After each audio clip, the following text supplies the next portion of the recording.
شام کے 5 بجے ہیں۔ السلام علیکم، یہ ریڈیو پاکستان ہے۔ رئیسہ کاظمی سے خبریں سنیے۔ اہم خبروں کا خلاصہ۔ وزیر اعظم نے معیشت کے مختلف شعبوں کی ترقی کے لیے تمام شراکت داروں پر مشتمل تفصیلی مکالمے کی ضرورت پر زور دیا ہے۔ صدر نے زمین کی حفاظت کے لیے موسمیاتی تبدیلی کے چیلنج سے عہدہ برآ ہونے کے لیے پائیدار لاہ عمل اختیار کرنے کی ضرورت پر زور دیا ہے۔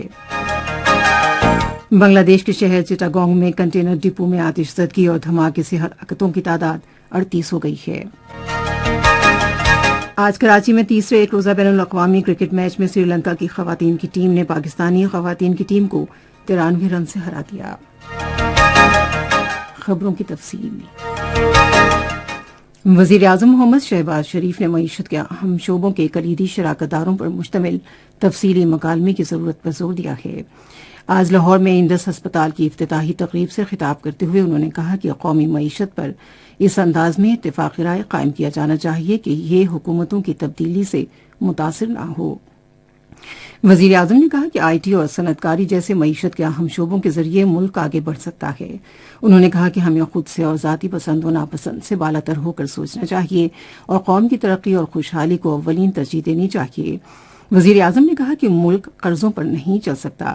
پاکستان کی برآمدات کے حجم کا ہمسایہ ملک بنگلہ دیش کے ساتھ موازنہ کرتے ہوئے انہوں نے کہا کہ بنگلہ دیش کی سالانہ برآمدات 40 ارب ڈالر کو چھو رہی ہیں، جبکہ پاکستان کی سالانہ برآمدات کا حجم 27 سے 28 ارب ڈالر ہے۔ لوڈ شیڈنگ کے بارے میں وزیر اعظم نے کہا کہ انہوں نے ایک ہنگامی اجلاس کی صدارت کی ہے اور اس کا دورانیہ کم کرنے کے لیے طریقہ کار وضع کرنے کی ہدایت کی۔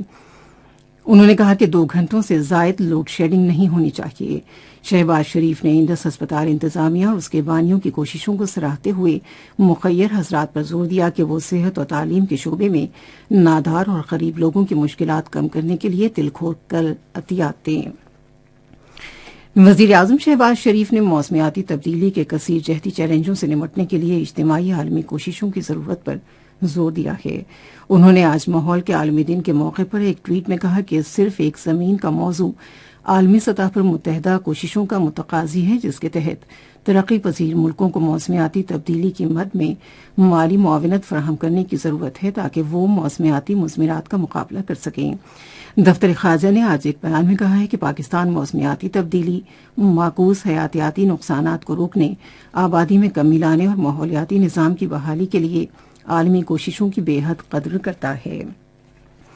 صدر ڈاکٹر عارف الوی نے ماحولیاتی تبدیلیوں سے نمٹنے اور کرۂ ارض کے تحفظ کے لیے قدرتی وسائل کی بچت کی عادت ڈالنے، قدرتی پانی کے وسائل کے تحفظ، مٹی کی زرخیزی کو یقینی بنانے اور تمام متعلقہ اداروں کے درمیان شراکت داری قائم کرنے کی ضرورت پر زور دیا ہے۔ انہوں نے ان خیالات کا اظہار ماحولیات کے عالمی دن کے موقع پر تمام پاکستانیوں اور دنیا بھر میں ماحول سے محبت کرنے والے افراد کے لیے نیک خواہشات کا اظہار کرتے ہوئے کیا۔ صدر نے کہا کہ تیزی سے پگھلتے گلیشیئرز، غیر متوقع بارشوں، خشک سالی اور آبی وسائل خشک ہونے کے باعث پاکستان ماحولیاتی تبدیلیوں کے حوالے سے انتہائی متاثرہ ملکوں میں شامل ہے۔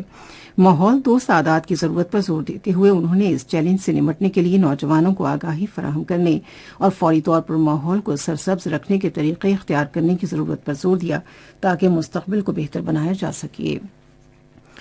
ماحولیاتی تبدیلی کے وزیر سینیٹر شیری رحمان نے ماحولیات کے عالمی دن کے موقع پر اپنے پیغام میں کہا ہے کہ ماحولیاتی تبدیلی 21ویں صدی کا سب سے بڑا چیلنج ہے۔ انہوں نے کہا کہ پاکستان دنیا کے ان چند ممالک میں شامل ہے جنہیں ماحولیاتی تبدیلی کے شدید اثرات اور خطرات کا سامنا ہے۔ سندھ کے تعلیم اور خواندگی کے محکمے نے سرکاری اور نجی اسکولوں اور دینی مدارس میں زیر تعلیم طلبہ کی اصل تعداد معلوم کرنے کے لیے طلبہ شماری کی مہم کا آغاز کر دیا ہے۔ ہمارے کراچی کے نمائندے محمد وقاص نے بتایا ہے کہ مہم کے پہلے مرحلے میں محکمہ تعلیم تمام اسکولوں اور مدارس میں طلبہ کی گنتی کا عمل شروع کرے گا۔ بنگلہ دیش کے شہر چٹاگونگ میں شپنگ کنٹینر ڈپو میں کیمیائی مادے کے دھماکے سے آگ بھڑک اٹھنے سے 49 افراد ہلاک اور سینکڑوں زخمی ہو گئے۔ عہدیداروں کا کہنا ہے کہ ہلاکتوں کی تعداد میں اضافہ ہو سکتا ہے کیونکہ 300 کے قریب زخمی افراد کی حالت تشویشناک ہے۔ اور کراچی میں 3 میچوں کی سیریز کے آخری ایک روزہ بین الاقوامی میچ میں سری لنکا کی خواتین کرکٹ ٹیم نے پاکستانی خواتین کی ٹیم کو 93 رن سے ہرا دیا۔ اس کے ساتھ ہی خبریں ختم ہوئیں۔ مزید خبروں اور تجزیوں کے لیے آئیے ہماری ویب سائٹ پر radio.gov.pk اور فیس بک کے link radio Pakistan news official پر براہ راست ویڈیو سٹریمنگ بھی ملاحظہ کیجیے۔